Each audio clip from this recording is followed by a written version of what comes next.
Assalamualaikum warahmatullahi wabarakatuh.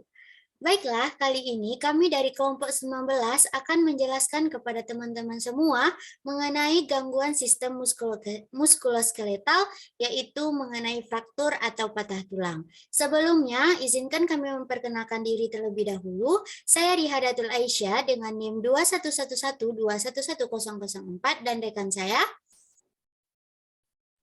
Aulia Putri dengan NIM 2111 2110 34.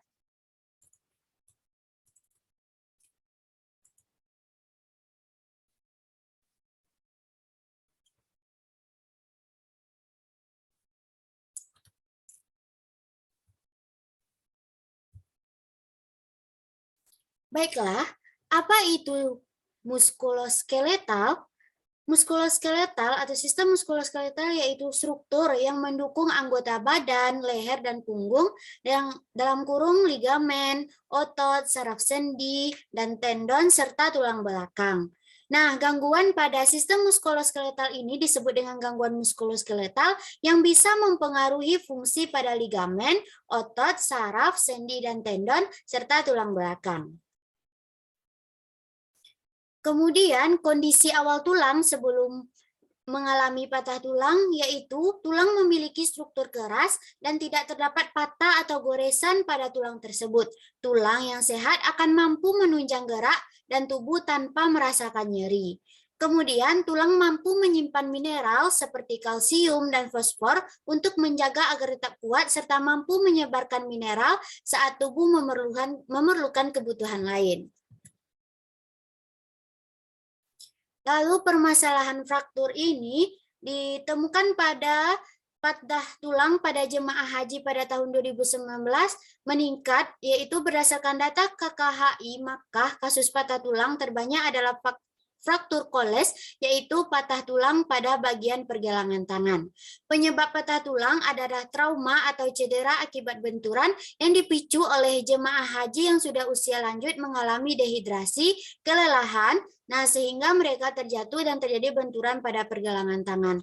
Nah, pada kondisi saat ini, jemaah yang mengalami patah tulang itu, tulangnya sudah tidak mampu untuk menahan gerak tubuh sehingga mereka yang mengalami patah tulang mengalami nyeri pada tulang pergelangan tangannya.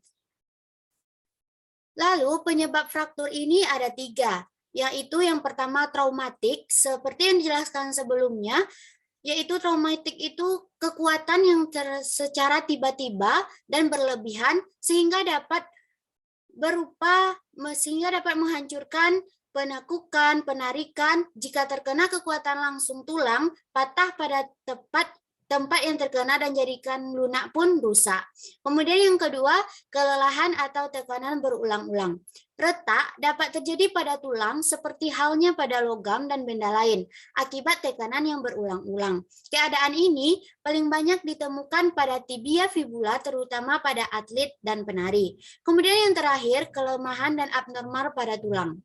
Fraktur dapat terjadi pada tekanan yang normal jika tulang itu lemah atau tulang ini sangat rapuh. Ini biasanya disebabkan karena ada virus atau bakteri. Kemudian patofisiologi fraktur.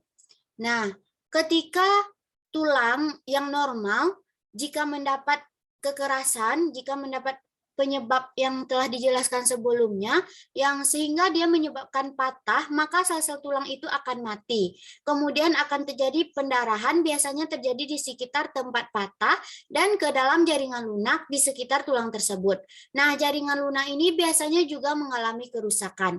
Kemudian timbul reaksi peradangan hebat yang setelah patah tulang. Sel-sel darah putih dan sel emas berakumulasi sehingga menyebabkan peningkatan sisa sel mati dimulai. Nah, di tempat patah ini nantinya akan terbentuk bekuan fibrin yang akan berfungsi sebagai jalan untuk melekatnya sel-sel baru nantinya.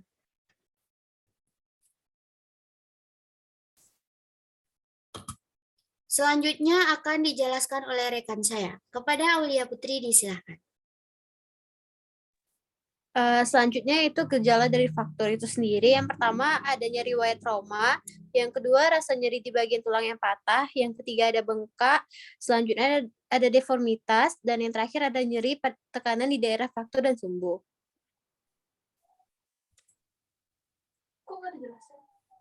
Yang selanjutnya yaitu tindakan terhadap fraktur. Yang pertama ada recognition, di mana mengetahui kelainan apa yang terjadi sebagai akibat cedera tersebut, baik jaringan lunak maupun tulangnya. Yang kedua ada reduction atau reposisi, di mana tindakan untuk pengembalian jaringan atau fragmen tulang pada posisi semula. Selanjutnya ada retaining, di mana dilakukan dengan fiksasi untuk mempertahankan hasil reposisi dan memberikan istirahat pada spasme otot pada anggota atau alat yang sakit agar mencapai kesembuhan. Nah, yang terakhir itu ada rehabilitas, di mana mengembalikan kemampuan anggota atau alat yang sakit akibat cedera atau penyakit untuk dapat berfungsi kembali. Selanjutnya itu pencegahan fraktur, di mana yang pertama ada berhati-hati dalam melakukan kegiatan.